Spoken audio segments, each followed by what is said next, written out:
All right, this is Dr. Brandon again, and now we're ready to talk about Anselm's ontological argument.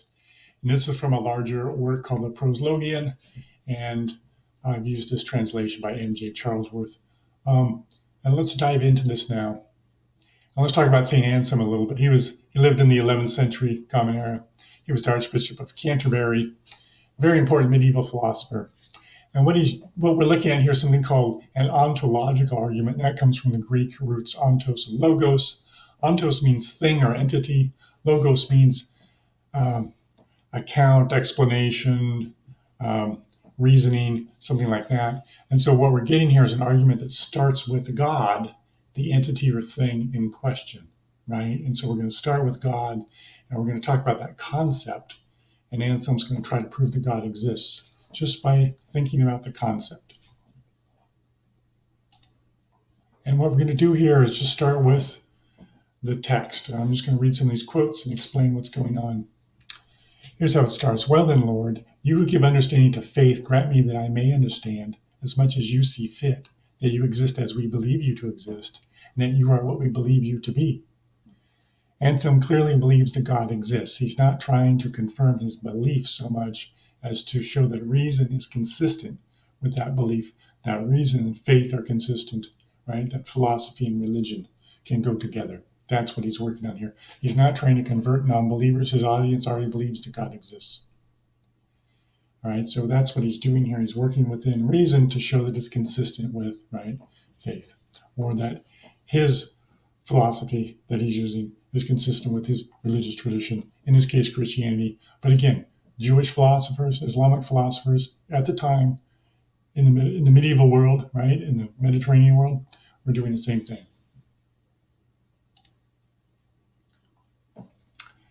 The nature of God, it's an ontological argument, so it starts with this idea of God. Now, we believe that you are something than which nothing greater can be thought. What does that mean? That means that there's nothing greater than God. God is the greatest possible being. All right, that's what it means. Later on, he's going to say God is that than which a greater cannot be thought. That's all the same thing. God is the greatest. That's what the word God means. The fool. Or can it be that a thing of such a nature does not exist, since the fool has said in his heart there is no God? The fool says there is no God. And that's going to become the second premise here. So the first premise is God is the greatest possible being. The second premise, God does not exist.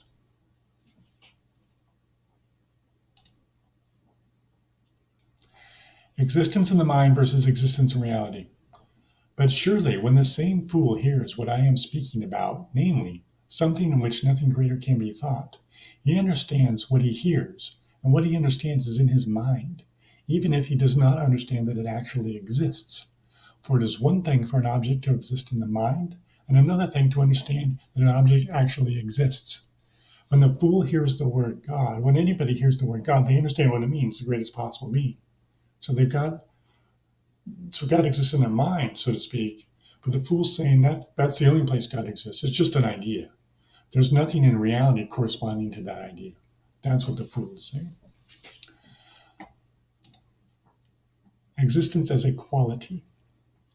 Even the fool then is forced to agree that something in which nothing greater can be thought exists in the mind, since he understands this when he hears it, and whatever is understood is in the mind. And surely that in which a greater cannot be thought cannot exist in the mind alone. For if it exists solely in the mind, it can be thought to exist in reality also, which is greater.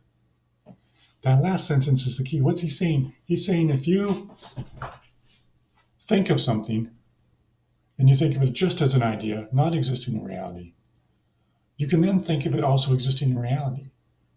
And then it would be greater, right? So if it exists in reality, it makes it greater, or better, if you like. And think of that like a unicorn, right? Think of a unicorn, and nothing existing in reality, now it's greater or better. I use an example with a sandwich. Think of your favorite sandwich, start adding the ingredients to it, right? Get the bread, get the stuff, put it all together. As you're putting it together, it gets better and better. What would make it even better, even greater? If it really existed.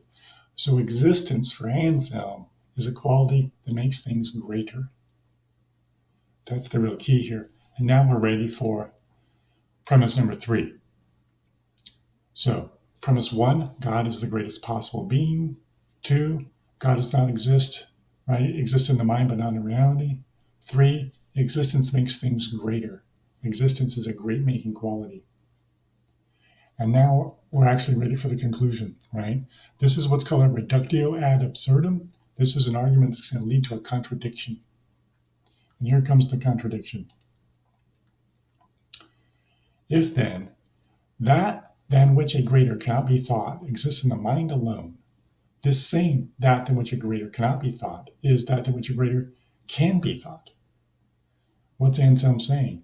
He's saying, look, if you take the greatest possible being and you say it exists in the mind but not in reality, then you can think of that same being as being greater by just thinking about it existing in reality. So it's both the greatest and not the greatest. That's a contradiction. What does that mean? That means that one of our premises is false. Which premise? Premise number 2 is false. Premise number 2 says that God exists in the mind but not in reality. Anselm is saying that's false. God exists in the mind and in reality. That's how Anselm's arguing that God exists. Starts from the concept, shows that that concept plus the idea that God doesn't exist in reality leads to a contradiction, and so God must exist in reality. That's the argument. It's an incredibly famous argument. It's also famously not persuasive, right? So if you already believe that God exists, this probably didn't do that much for you. And if you don't believe that God exists, it probably didn't persuade you that God exists. And we're going to look at a famous objection in the next set of slides.